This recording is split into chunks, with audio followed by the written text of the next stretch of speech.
Hello, welcome to Love and Flowers and You with Dr. Jennifer Love in Los Angeles, Dr. Michelle Flowers in Chicago, and I'm Marina Hutchinson in Atlanta. Dr. Love and Dr. Flowers are medical doctors who have more than 30 combined years of practice as psychiatrists. They have worked with thousands of patients in their busy practices. With my journalistic guidance, they hope to share what they have learned with others who may not have the time, money, or access to speak with a top expert. This show is not intended to provide medical advice. It is a place for learning about and sharing human experiences, a place where you will laugh, learn, and be inspired to become your best self. In their offices, Michelle and Jennifer are physicians. Here they are, your friends. So, Michelle, let's talk about what the topic of the day is today. The topic of the day is, what do men want to know about women? And so what are some of your friends topic? Sorry? I love this topic. This came up when I was having a discussion with my co-author on my book, and we were talking about gender differences in response to stress.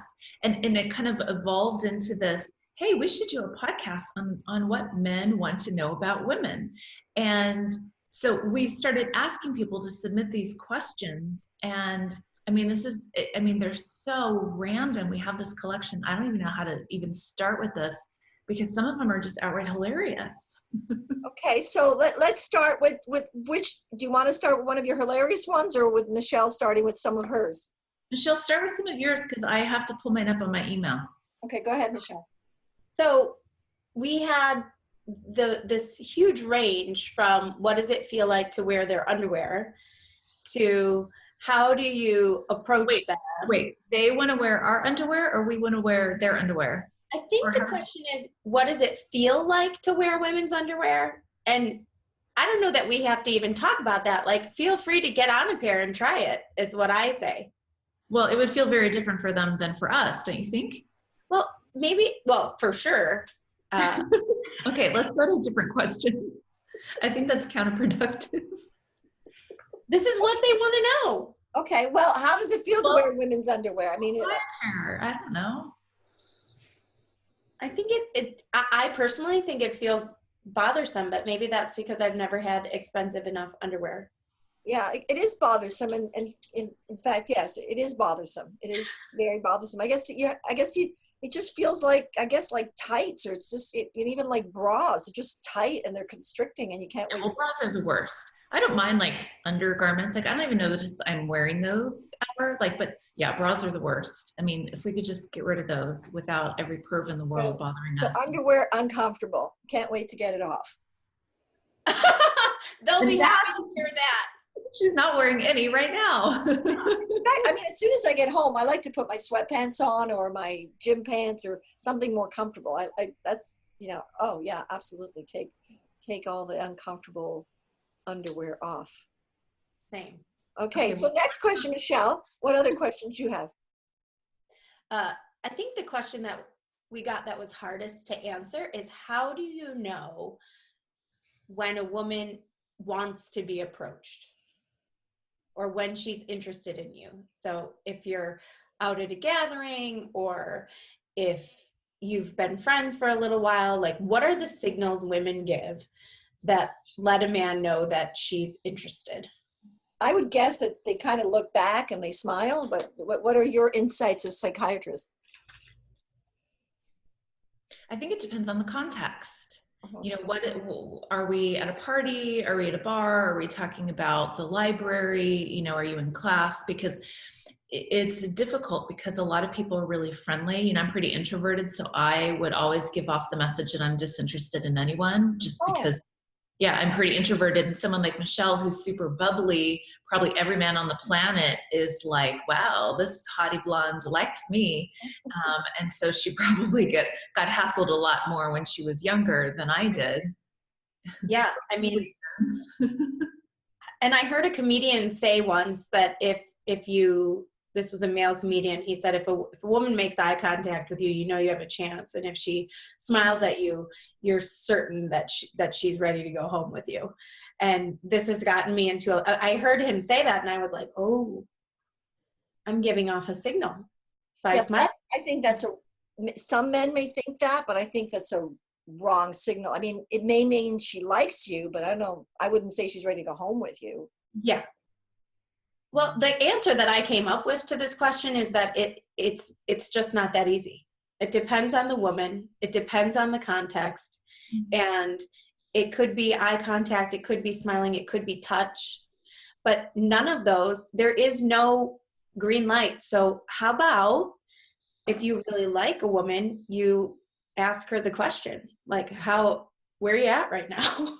Well, maybe those, some people may be reticent to, kind of get the rejection of asking the question, but maybe just to, say, hey, would you like to have coffee, or would you like to go for lunch sometime? And then, then it's not rejecting you, it's rejecting lunch, or it's rejecting coffee, or if I'm busy. And so I think if you ask her once or you ask her twice, but especially the first answer will give you an indication, because if she says, oh, today I'm busy, but call me Wednesday, that's one thing. Or no, today I'm busy, I got to wash my hair, walk my dog. If it's a lame excuse, then that's, I think it's a better way to take the rejection. Yeah, I agree. Yeah. If a woman is interested in you, she'll show up repeatedly. Exactly. And so, and I think though some men are afraid of being rejected and going out there, but in your case, Jennifer, that you're not likely to show your interest. But if somebody says, oh, Jennifer, would you like to go have coffee on Wednesday afternoon, or would you like to have coffee sometime? And then if you like him, you'd say what? Yeah, I'd say sure. Okay. And if you don't like him, what would you say? Well, gosh, I have to think about this, because it's not like I get asked out all the time. You know what I used to say when I had a relationship. When I didn't have a boyfriend, if somebody asked me out, I'd pretend I'd come up with my pretend boyfriend. I'd say, I have a boyfriend, I can't. Yeah, I think it depends if it's someone you know or if it's a stranger. It's a lot easier if it's a stranger just to say, no, thank you, or I'm in a relationship, or, to kind of back out. If it's someone you know and you're in the same circles, then, for me, I'm all about preserving friendship. And so you just have to kind of figure out, how to balance that line. And it's different for different people. I love having parties. And every year in December, I throw a big holiday party for all my friends. It's like kind of my holiday gift for everyone. And all my girlfriends want to come because they know that there's going to be all these men there, because there's men I dated like years in the past, or that I knew years in the past, that we weren't compatible, or it wasn't going to be like a long-term thing, or we met and I thought, well, I want to put this person more in the friend zone than in the romance zone. And I've maintained friendships with them, and they like to come to the parties because they know I have beautiful girlfriends. My girlfriends like to come to the parties because they know it, and they laugh at me. They're like, how are you in contact with all these people? And you're not with everyone who you don't match with, but there's something about, if someone's a quality person and you want to maintain that relationship, then I think that there's an art to putting out the effort to do that, so you can be not romantically linked with people, but kind of on a friendship or collegial manner. And then, the best way to meet someone is through other people. So then you just You're in that proverbial friend zone that guys often don't want to be in. But if the question is, how do you know? Then when she says, hey, I don't want to mess up our friendship, you know that she's not interested in you romantically. Yeah. But hey, I'm having a great party in December and you can come meet all my girlfriends. Yeah, I used to like to have that singles parties where I invite all my single friends, and they'd invite single friends. And that's a good way to kind of meet people. So do you want to throw one of your questions on the table, Jennifer? Yes, well, I got this one that actually kind of spun me around a few times.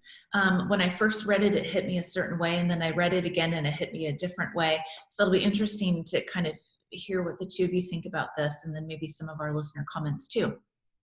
It's a little lengthy. When you ask for one question, it's kind of like a paragraph, but here we go.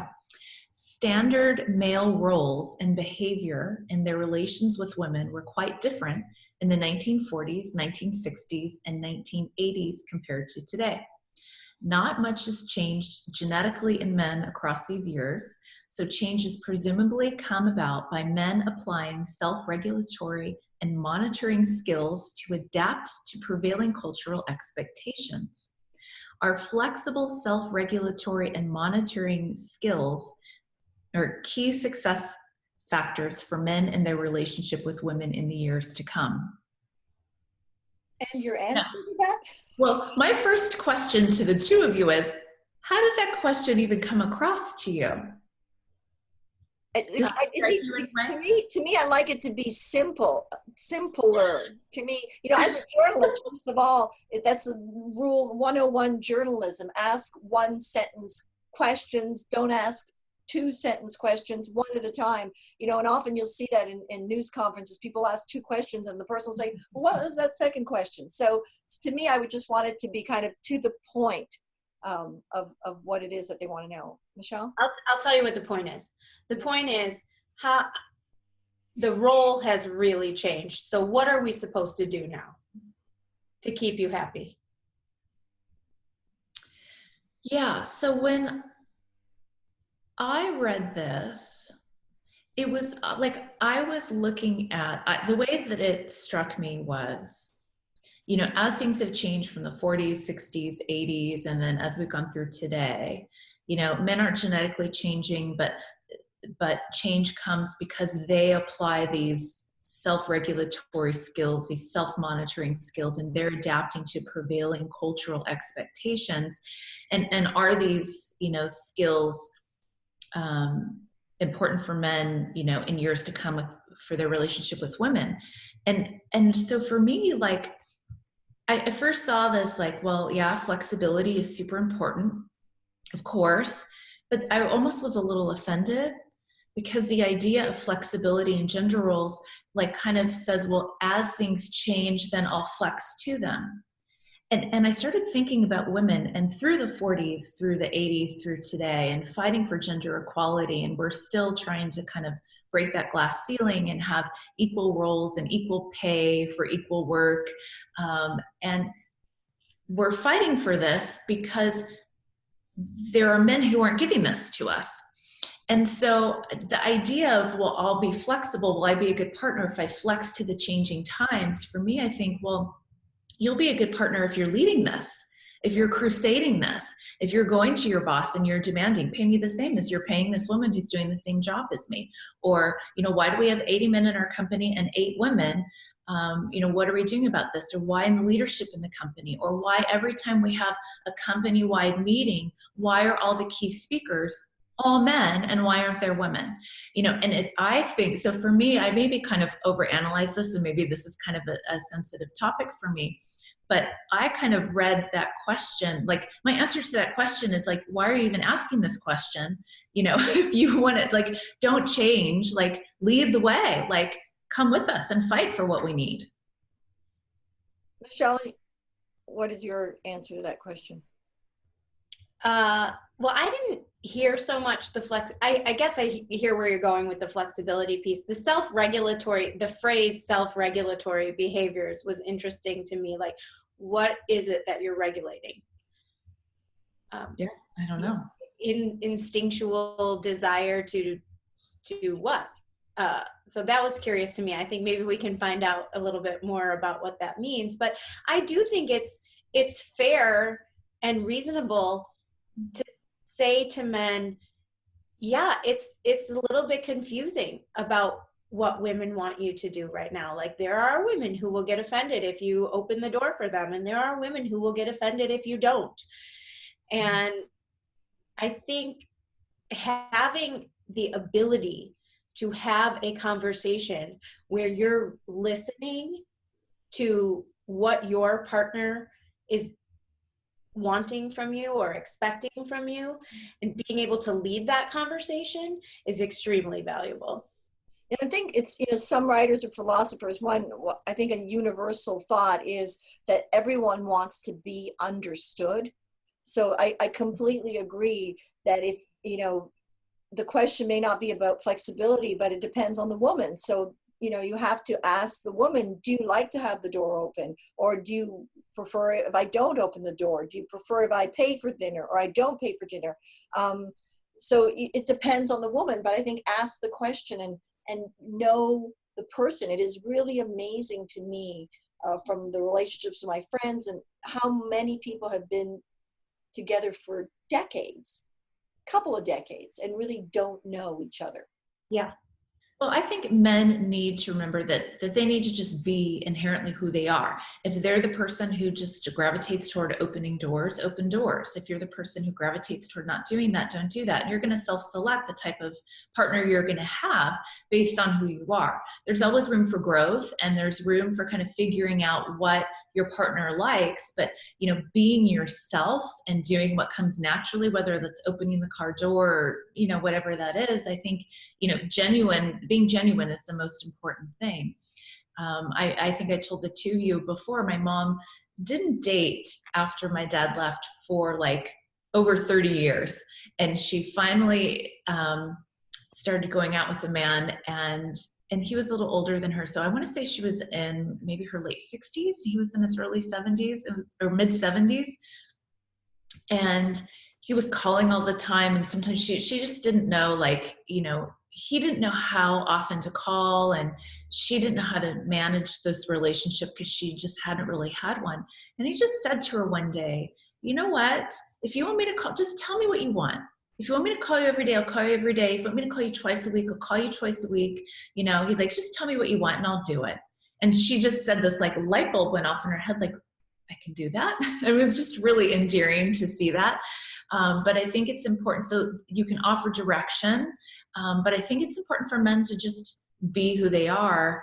And then, we all kind of self-select on those partners. You don't need to be something you're not to try to impress someone, because eventually you're going to morph back into who you really are. And important, be who you are, but I think also let her be who she is. And in fact, today I was just talking to a young girl, and she told me she's been with a boyfriend since she was 20, and they've been together 8 years. And I said, are you feeling not appreciated or kind of taken for granted? Because at the 8-year mark, is a spot where you probably could feel for granted. She says there was a time that she felt that way, but she says then she kind of stood up for herself, and she said, you can't stand in the way of the things I want to do career-wise, and you just have to. So she kind of stood up for herself. So I think it's very important to let people be who you are. So to your point, Jennifer, he should be who he is, but on the other hand, he needs to let her be who she is. And I think that's the reason my husband and I have been able to be together now some 24 years, is because he lets me be me and I let him be him. But then, go ahead. I was just going to add, it's kind of switch gears to a different question. I don't know if you had anything else you wanted to say, but just to kind of keep things rolling and kind of interesting. One of the questions I got was, what do women want and need to know about their partner's exes? That he hated her. All the reasons that she wasn't the right one. Exactly. How your current woman is so amazing. I really actually tell a lot of my friends, don't talk about your exes. We don't want to. I don't want to hear about your ex. The less I know, the better. If I ask, tell me how awful she was and how awesome I am. That's what I want to know. Really? I'm curious about everything. I want to know. I don't need to know the details of how many people you've dated and who you dated for 3 months, 6 months. But if someone's had a couple of really long-term relationships, I'm super curious. How long were you together? What did you like about her? What worked in the relationship? What didn't work in the relationship? I mean, maybe that's just me being a psychiatrist, but I'm super curious about what, learning about my partner, what leads to commitment, what kind of character traits, and what things lead to difficulty. So I like transparency. I don't want to hear about intimate details or anything like that, but I'm super curious about that. I'm surprised that you aren't. I mean, it's not that I'm not. I don't want to hear anything good, because then I can't erase it from my brain. And the only thing I do care about is to find out whether he cheated on her. Because absolutely, he cheated on her, he will likely. So I'll maybe want to know why they broke up, and if his cheating had anything to do with it, then that's a huge red flag for me. But otherwise, I really don't want to know too much, because I'll be jealous, and I don't want to be compared in a negative way. Unless you're going to say, I guess I'm like that. I And I think a lot of women need to be appreciated and you're so awesome. I think everyone needs that. A lot of people really need to feel good about themselves. So I don't want to hear about her. I'm a jealous type. Like, I guess I would be jealous and I would think, oh, you still like her. I don't know. I just don't even go there. Michelle, what about you? Well, I think to me, this question is like, when a woman is asking you, tell me about this person and tell me about that person you dated. And the guy is sitting there like, what in the hell am I supposed to say? Right. And I think you could maybe lead with why it didn't work out, why they weren't the right fit. But you don't have to go into great detail. So I think any woman, I don't know, Jennifer, are you different on this? Do you want to sit for an hour and listen to the highlights of his past relationship? Well, actually, I did this. So, I'm in a relationship and my boyfriend has had 2 major relationships in his life. And the first one, he had 2 children. And then he had a second relationship many years later and had 1 child. So these are significant relationships that he's had in his life. And so when I was getting to know him, we sat down. I have this little chair in the yard that's like a little glider, and we just were gliding back and forth and just kind of talking. And I was just curious, like, tell me about your relationships and what happened, and not in a way that I was sensitive about it. I was just really curious about, who this person is. You don't want to be like, is this a relationship hopper or something like that? So, I guess in a sense it was screening, but just listening to someone talk about their past and kind of summarize their life is, to me, I mean, that's what we do every day. So it's interesting to do, but it just tells you a lot about them and how they think and how sensitive they may be. And it's a part of his life. So I was actually really curious. So I did do that. Is that wrong? Maybe we should get him on here and ask him if he thought that was weird. That's weird. That will be for our next episode, because we have to wrap up this episode. We've run out of time, as I expected. So we're going to cut this one off and ask our viewers and audience to join us for the second episode on what men want to know about women. Thank you, Dr. Love and Dr. Flowers, for all this amazing information. And if you have any questions on this topic or others you want answers or possible solutions for, email us at loveandflowersandyou@gmail.com. So it is all spelled out. Love, L-O-V-E, and A-N-D, flowers, and you@gmail.com. loveandflowersandyou@gmail.com. That's the email.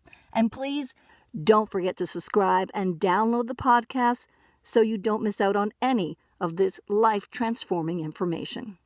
Tune in to our next episode as Michelle and Jennifer continue guiding you to discover your own light and give you the tools on your path to a more fulfilling life.